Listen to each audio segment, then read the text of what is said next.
Welcome to another behind the scenes vlog series. We are back at Flag Motorsports making some more progress on the engine build. Obviously there's lots of steps involved and Flag is doing this in between trying to get other engines out. So we aren't able to like come here and in one day bang out everything. So it's a little bit here, it's a little bit there.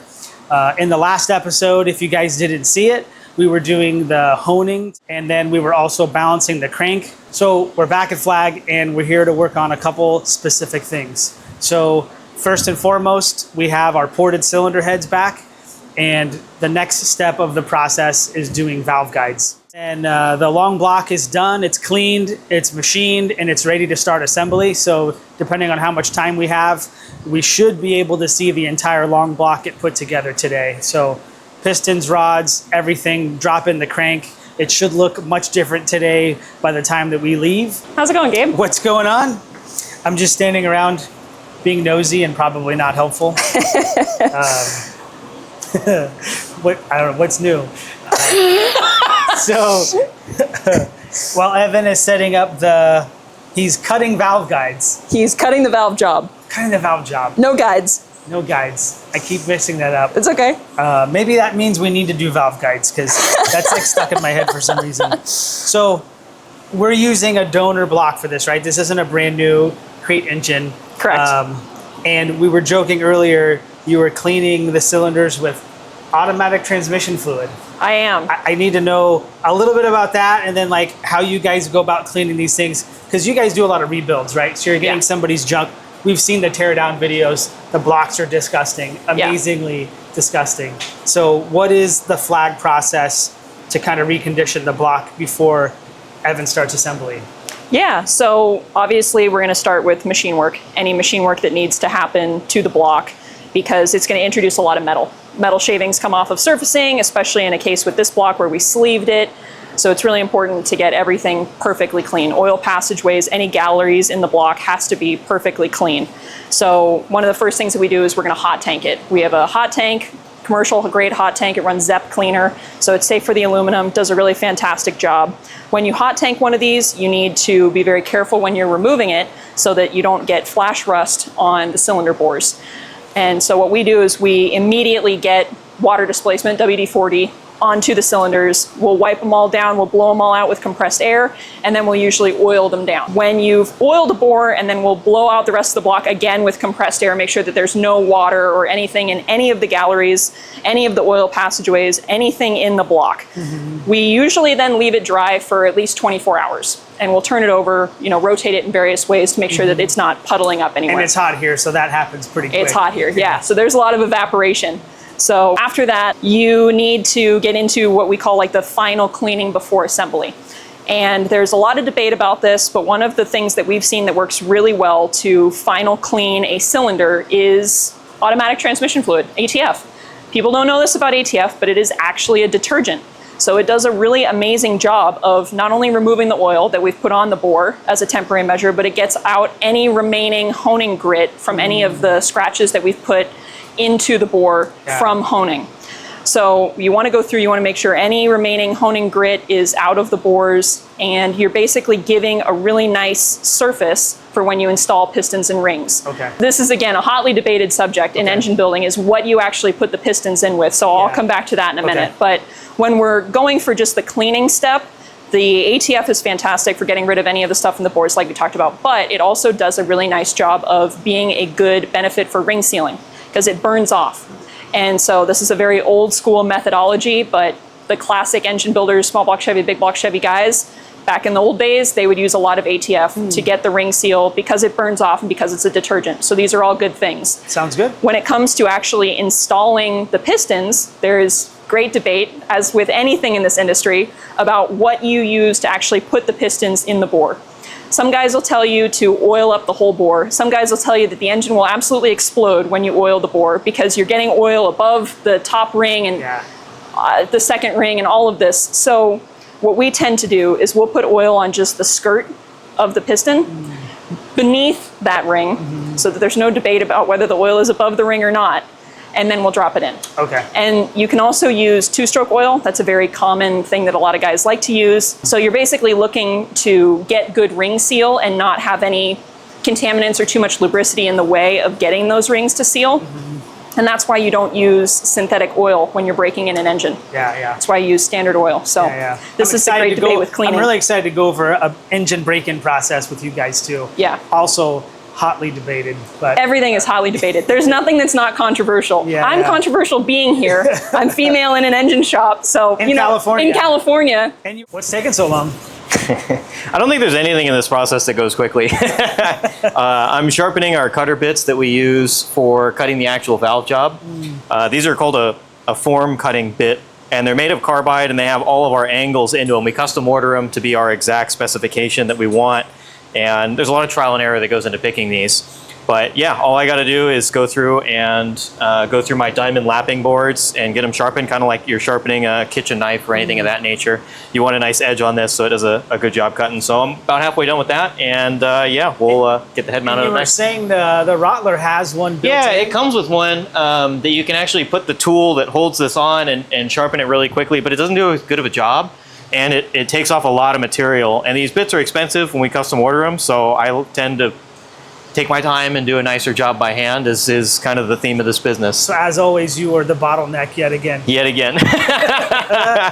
That's the new title. Yeah, Mr. Bottleneck. The bottleneck. You know, you know what they say is if you want something done right, you got to do it yourself. And yeah, it's unfortunately very true. I wish it wasn't. I wish they were lying. Got our bits finally sharpened. We're going to go ahead and get the head mounted on the machine and take you through the valve job process.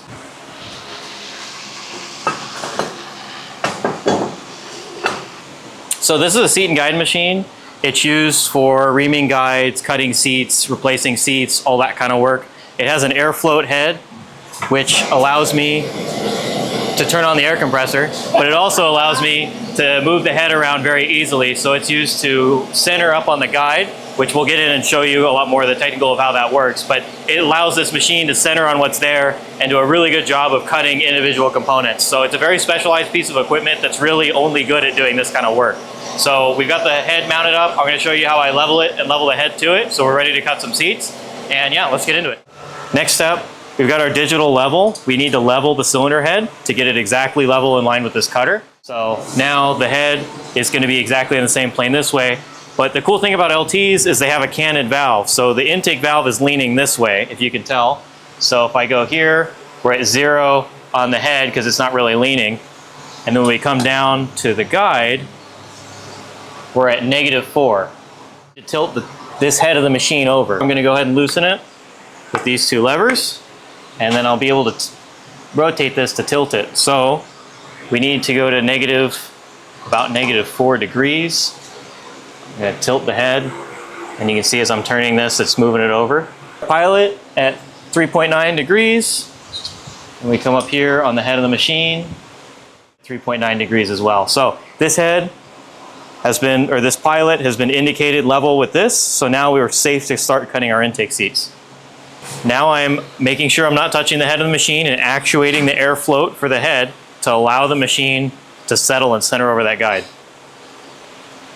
Next step is I go ahead and flip this switch, which unlocks this end of the machine. It's floating on a sphere, and this head now can move independently. So if there's a slight angular misalignment, the machine will follow the pilot.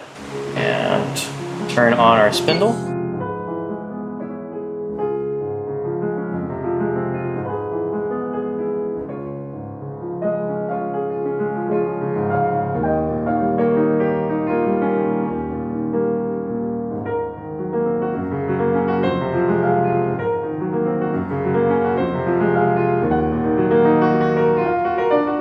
Next step of doing a good job is to check your work. We've got our run out gauge here, and this will measure exactly how concentric the valve job is. And I'm a little bit under 1/1000th of run out, which is excellent. We're shooting for about 1 thou or less.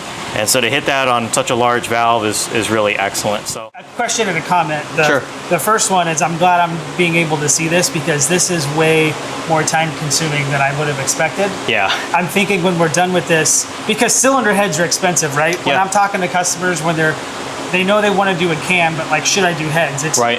2,500 more, 3,500 more. Like, is it really worth the maybe the? It's an investment. Maybe like the 20 wheel that they think they're getting. In reality, we both know it's way more than that. Right. So what I'm learning is through this process, I absolutely want to like dissect the cost of doing a good set of heads. Yeah. And then we'll know later on like the true benefit. During the cam test. Right. But anyway, the question that I had was, if these are OEM valve seats, right? We're not replacing them, and we're using factory valves. Why are you cutting them? So yeah, it's a common misconception. A lot of people are like, oh, my head is running fine, I don't need a valve job. Well, the head might be sealing okay, and the valve job on this factory head might be functional, but it's far from optimized. And so what we're doing here with cutting the valve job is we're actually putting in angles that are more desirable than the factory setup. And we're also blending it into the CNC porting. So the idea is on the CNC porting, we eliminate a lot of the ridges that are there from the seat, because what happens is GM hammers the seat in, and there's oftentimes a lip on the bottom of the seat. We'll take a look at a stock one and I can show you. So the CNC porting goes in and eliminates that. Well, now the valve job's job is to blend into that port work that's already been done. But on these, the other benefit is even if the factory valve job is blended okay and is functional, we're getting a lot more flow just with the valve job. We found that most of your improvements are 1 inch above and 1 inch below the actual sealing surface of the valve. That's where the head cares the most, because when that valve, if you can imagine, that valve is only here. Let me make it easier. If I've got this valve in just like this, when you open a valve all the way, that's about as much as it's opening. It's only opening about half an inch. So that's all the window you've got. So now all of a sudden you can imagine, especially at part lift like this, that little pathway between the valve and the head becomes so critical. And so the valve job's job is to actually help control the flow of air and optimize it for a certain application. GM, they're optimizing it for, they want it to go 200,000 miles, they want it to pass efficiency standards, and they want it to work with their cams, which are really low lift. The factory cam is under 500 lift, I think. And so when we're getting up in these 650 lift cams, that's a totally different set of rules. And so by setting up the valve job to match that, we're actually getting a lot of the gains that we get with the porting is with just the valve job itself. So you are cutting then the actual sealing surface, the OE angle, but now you're cutting below that. Correct, yeah. So our actual cutter itself, if we take a look, has multiple angles into the actual cutter itself. And so that middle angle that you see next to my fingernail is the actual 45 that the valve is sealing on. Well, this controls the top angle and the throat and sealing area, or not sealing area, but just the flow area of the throat. So the valve job is basically to transition air around the valve and seal. Obviously, we want as good of a seal as possible, and our standards are much higher than GM. So as you saw with this one, I got it a little bit under 1/1000th of an inch of run out, which is about as good as you can get. Without going crazy. And so that's going to really help with longevity in life, because a lot of people don't realize this seat is the only thing that allows the valve to cool down when it closes. Especially with the exhaust valve, you can imagine how hot that thing's getting in a supercharged engine like this, making 1,000 horsepower. That valve is just getting torched. Hopefully Justin doesn't lean on it too hard, but you never know. And its only way to cool down is actually going to be when it touches the seat itself. And you can see these water jackets allow coolant all around this seat, and that's what's going to allow the valve to survive. And so if we don't have a good sealing surface here, either it's too thin or it's only touching on part of it, that valve's going to burn up in no time flat. So it's actually a very important health factor as well. So last question, so that we can keep moving. When and why would you replace the valve seat altogether?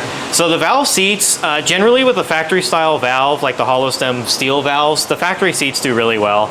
The only problem is the LT1 castings have some seat issues with chipping, cracking, etc. And that has to do more with the cam profile, and this being a very hard, sintered, powdered metal seat with a copper alloy. So these seats are very brittle. So what we do is, if we know the guy's going to really be beating on it, or if we're going to a titanium or an Inconel valve, we switch to a copper seat. Those copper seats do a much better job at heat transfer. They don't chip, they don't crack, they don't shatter, they don't fall out. So it's going to be really good for the guy who's chasing everything or really wants that durability bonus. Those seats do a really good job. So when we redo my heads. Yeah, absolutely. Well, we are over here at the cleaning station, something that I'm qualified to do over here at Flag Motorsports, while Evan is cutting the valve guides. We're gonna prep the rods and pistons that were generously donated by Summit Racing. Thank you, Brian. We've got some beautiful H-beam rods, forged H-beam rods. I think these are very similar to the ones that we put in my motor. I just want to say that it's really hard to clean rods here at the shop without the stupid log jokes. And Kai's losing his shit over here. Probably needed a tripod for this shot. I don't have anything technical to share, and I'm not going to try to sound smart by telling you how awesome these pistons are. But I can tell you, if you go to Flag Motorsports website, no, the YouTube channel, yeah, Evan just did what, a 20 or 30 minute video kind of dissecting different types of piston designs and what application they would be good for. And I think you guys had one of these in the video. We did. You guys have this one. So additionally, we do want to thank CP Carrillo, because this was another amazing sponsor for the Camshaft Shootout. So we got all our main bearings measured, put in place, and we're getting ready to put the crank in. So I'm just getting these guys sauced up. And these are the... These are the Summit bearings that they sent us for this. They fit perfect with that crank, and they are actually what we use in a ton of our builds. So I was going to say, this isn't like a new product. No, for you guys. it's a ACL bearing. I would say I'm not supposed to say that, but it comes in an ACL box, so I think I'm pretty clear to say that. But it's a really, really nice component. They make some of the best bearings for these engines. Everybody knows Summit private labels a bunch of stuff. Yeah, and it's usually some of the best stuff you can get, just at a more affordable price. Which is a misconception that I think we're going to squash. I hope so. When our podcast comes out. I mean, we use a ton of their stuff, and always it's coming in like a name brand box, and it's good stuff. It's the stuff we're using anyway, just at a more affordable price. Ceremonial torch.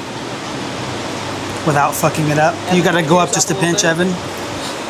I didn't watch enough Bob Ross as a kid to know how to mock him, but feel very artistic right now. Trying not to make mistakes. Trying not to make a mess. Happy little engine. Happy little engine. Oh, but this is a good spot to plug ARP, because these main cap studs were donated by the one and only ARP. So thank you guys again.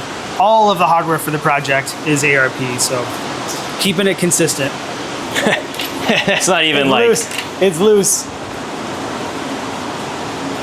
You can put I gotta get a smaller ratchet. Yeah, quarter drive on there. Yeah, dude. You got an adapter, right? Let's see. To literally do your little Matco quarter Here, drive. I got this guy. Let's see how this one does.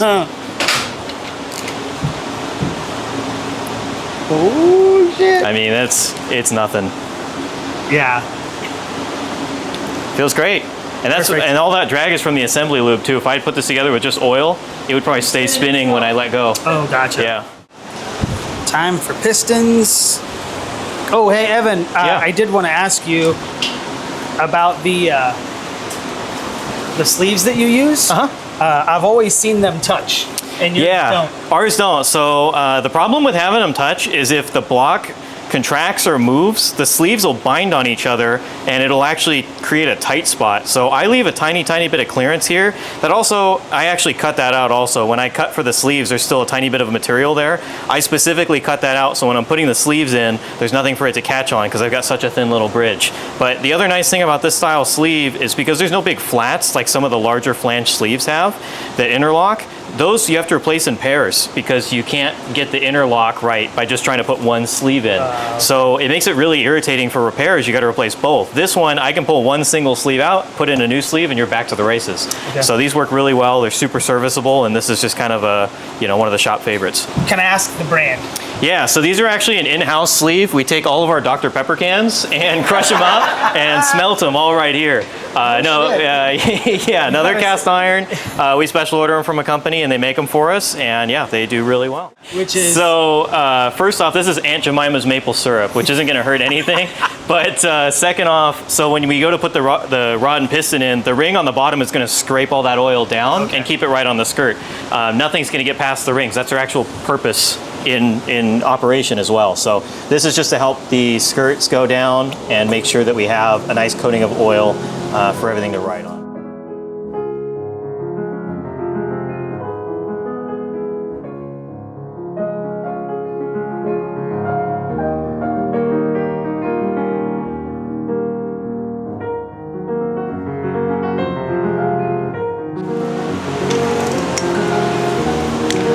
I I hope you're filming that I'm helping. Watch, just watch. Yeah. Wait for the point where I do something. Did you get this one? Yeah, let's check it. Sure did. Okay. Watch. Cue the engine rotator. Can I say motherfucker on YouTube? And here this motherfucker is taking my job. I know. Hey, it's all about unionized labor. We need somebody. He's doing this wrong, by the way. It's I am. way too much yeah. ink. Oh yeah. We need somebody with a high-vis jacket to lean on a shovel next to us. I've got one in my truck. Then we're all set. Okay. Here we go, baby. How's it feel? In the other room. 30 pounds of boost is okay, right? For a little while. At 1800 RPM. Oh yeah. She'll be fine. Just ramp it in like a cliff. She'll be good. This was fun. While building the engine for the 2026 LT4 Camshaft Shootout, I really appreciate you guys opening up the shop again to us and letting us slow you down for probably 2 or 3 hours, retake after retake. But anyway, this was a lot of fun. Yeah. And I think, I know the viewers were asking for more behind the scenes content and some of the technical explanations, and you know, the Shootout is cool enough by itself. I think getting all the data that we're gonna get from the cams like we were talking about this morning, but being able to see what you guys do and the process behind the scenes, I think is really cool. Yeah, we love showing it off. I mean, I think that's really what sets us apart is the pride of workmanship that goes into all this. It's just two of us putting these together, and we do the damn best job we can on every single engine that comes in or out or nearby. So we really try to pride ourselves in doing the best, and any chance we get to showcase that is something we're gonna jump on. Well, all the things that you were doing that I was joking that slow the process down, the joke is that Evan's the bottleneck, but stopping to double check clearances and all the things that maybe other shops are just kind of rolling through. This isn't like a knock on other shops that are trying to get motors out. Like, you guys have a huge backlog too. Yeah. But I can tell that it doesn't prevent you from slowing down and checking the things that you need to sleep at night. Yeah, absolutely. Our customers are trusting us to do the right job, and so we just have to kind of live up to that. Well, I think that's it for vlog number 4. We'll be back here again next week to finish dressing the engine. We'll put the cylinder heads on. I assume they'll be assembled by then? Yeah, absolutely. And then this thing, we'll get the K-Tech covers. I guess thanks again to the sponsors that got us to this point. So we have Summit, CP Carrillo, ARP got us to this point. Stuff looks really nice. Bearings turned out great. Clearances were dead on. Pistons are perfect as always. Rods were right on spec. No complaints about any of it. And then the next time we're here, it'll be everybody else. K-Tech, Yeah, we got K-Tech, we got ATI, we got, there's a whole bunch. We'll go through them as we're putting them on. A lot more ARP. Absolutely. Yeah. Sweet. Okay. Thank you, bud. Sounds good. See you later. See you next time.